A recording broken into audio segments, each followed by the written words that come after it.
Hello students, today we will discuss about the famous poem To His Co-Mistress by Andrew Marvell. First of all, we will discuss about the famous poet Andrew Marvell, their born, their death and their creations. First of all, we will summarize this poem, what this poem wants to say. Then we will discuss to his co-mistress. To his co-mistress centers around the theme of carpe diem, which means seize the day. It deals with the lustful desires of a man who makes an effort to incite a woman to give up her coyness and to accept his love proposal unhesitatingly. It is written in metaphysical style, and the poet employs wit, humor, conceit, and hyperbole in the manner of syllogism. Syllogism is a well-developed argument combining if, but, and therefore. The poem is divided in three stanzas. The first one beginning with had we but world enough and time. The second part starts with what at my back I always hear. And the third one begins with now therefore while the youthful home. In the first stanza, the speaker presents some possible hypothetical condition. In the second one, he reminds the lady of the harsh reality of time's winged chariot. And in last stanza, he concludes by suggesting her not to waste moment of youth but to utilize it in making love making. तो इसमें हम इस poem में जो poet है वो अपनी जो विलव्ड है, अपनी जो मिस्ट्रेस है, उसको लव मेकिंग के लिए उसको चाहता है कि तुम लव मेकिंग करो, तुम मेरे साथ अपना जो है इसमें हेजिटेट मत हो. क्योंकि एक टाइम जॉन एक ऐसी चीज़ होती है, टाइम जितनी भी ब्यूटीफुल चीज़ें हैं या तो उनको डिके कर देगा या उनको हल्का सा फेड कर देगा, बट एट लास्ट टाइम उनको डिस्ट्रॉय भी कर देगा. तो यही बात यहाँ पर पोइट बोल रहा है कि जब हमारे पास टाइम है, ये यूथफुल एज है, तो हम इस यूथफुल एज का यूज़ क्यों ना करें. हम इस यूथफुल एज का जो सबसे इम्पॉर्टेंट वर्क होता है लव मेकिंग करना, तो वो लव मेकिंग क्यों ना करें. तो मैं इस लव मेकिंग करने में क्यों हेजिटेशन हो रही है, क्यों तुम लव मेकिंग नहीं करना चाहती, तुम्हारे रीजन्स क्या हैं. और उसके बाद में यहाँ पर लास्ट जो पॉइंट है वो डेथ के बाद में जो रियल होगा उसकी वर्जिनिटी का, उसकी भी बात यहाँ पर पोइट करता है. तो ये पोइट अपनी जो मिस्ट्रेस है, जो विलव्ड है, उसको कई तरह के प्रोबल जो प्रेज करके उसको मनाने की यहाँ पर कोशिश करता है. अब सबसे पहले हम एंड्रू मार्वेल की स्टडी करते हैं. Andrew Marvell is the only Puritan है, मेटाफिजिकल जो पोइट थे 17th सेंचुरी के, जिनका हेड थे जॉन डन. उनमें ये एक अकेले ही पुरेटन पोइट थे. 1621 को ये बॉर्न हुए थे. ठीक है, 1621 को इनकी ये बॉर्न हुए थे और 1678 को इनकी डेथ हुई थी. मेटाफिजिकल जो पोइट होते हैं उनकी पोइम होने को तो सिंपल लैंग्वेज एब्स्ट्रैक्ट मीनिंग में ले होती है, उनका एक अलग ही मीनिंग देती हैं पोइम. उनका मीनिंग एक्चुअल मीनिंग से अलग मीनिंग वो देती हैं. तो ये जो मार्वेल है उनकी पैशनेट और एलिगेंट लिरिक्स के लिए जाने जाते हैं. जॉन डन से ये इन्फ्लुएंस हुए हैं और मेटाफिजिकल पोइट्री की ये पार्ट भी रहे हैं. ठीक है, अब हम इस पोएम को स्टडी करते हैं.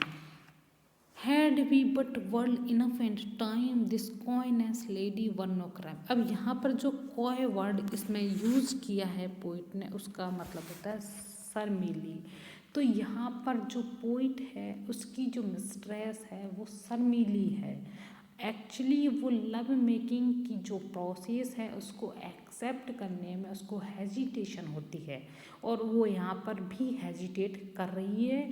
पोइट अलग अलग तरीके से उसके अलग अलग बॉडी पार्ट्स की प्रेज भी करता है, बट उसको सेटिस्फाई नहीं कर पाता, उसको लव मेकिंग की प्रोसेस में इंक्लूड नहीं कर पाता है.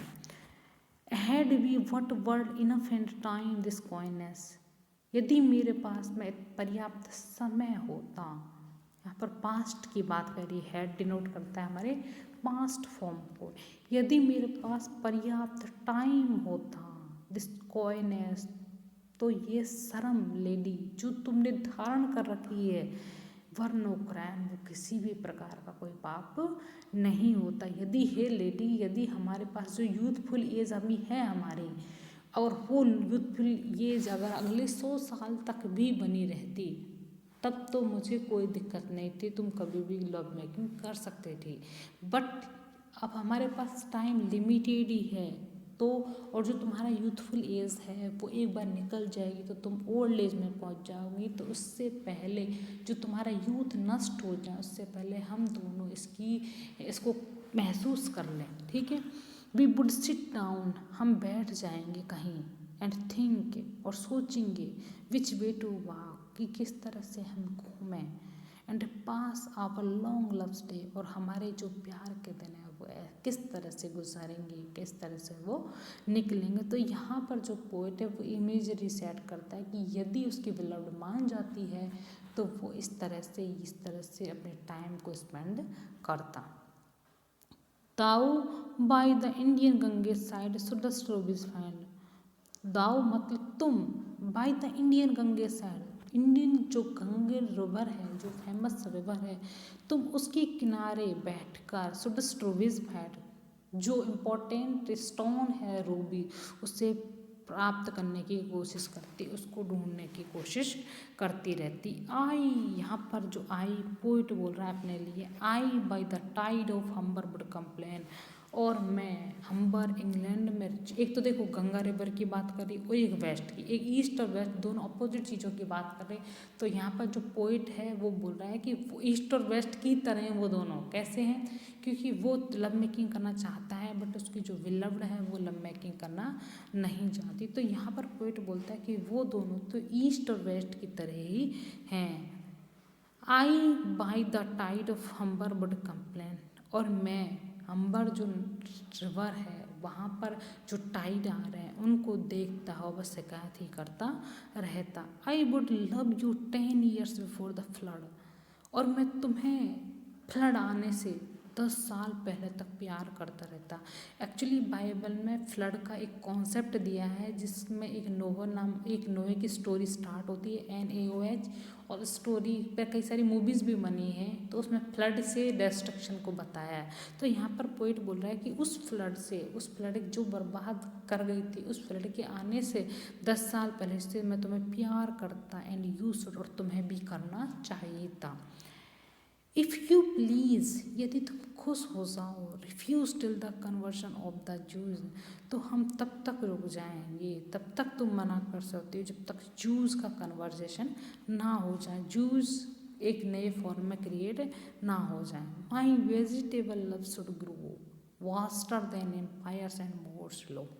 तो यहाँ पर पोइट बोल रहा है कि वेजिटेबल का मतलब है यहाँ पर सब्जी नहीं है, यहाँ पर है उसका प्योर लव।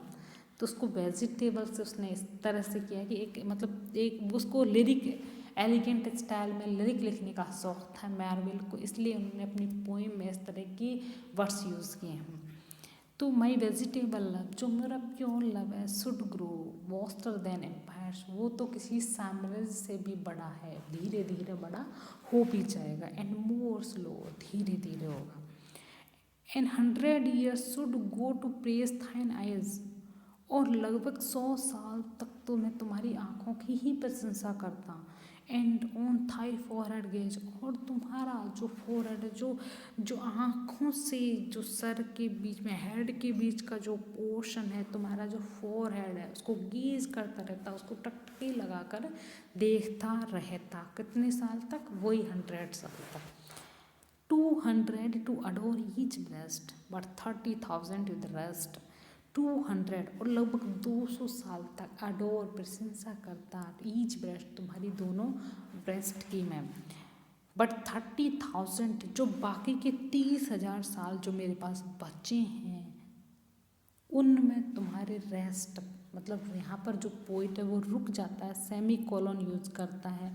तो इसका मतलब है वो ब्रेस्ट पार्ट है, जो आँख, इसके अलावा फॉरहेड, इसके अलावा जो ब्रेस्ट, इसके अलावा जो बॉडी के पार्ट बचे वहाँ उन सभी की वो प्रशंसा करता रहता। An is at least to every part, और एक लास्ट में पूरे पार्टों की तुम्हारे की प्रशंसा करता। And the last age should show your heart, और अंत में मैं तुम्हें अपना हार्ट दिखाता।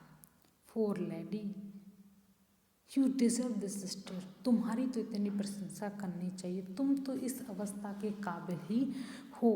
नोर would I love at lower rate, मैं तो तुम्हें कभी भी इससे ज़्यादा प्यार, इससे कम रेट पर प्यार नहीं करूँगा। तो यहाँ पर जो पोइट है वो अपनी जो इनर फीलिंग्स है, जो उसकी विलव्ड के प्रति वो डिवोटेड है, उनको हमारे सामने कहना चाहता है, और वो अपनी जो विलव्ड है उसको तरह तरीके से उसकी प्रेज करके उसे मनाने की कोशिश करता है।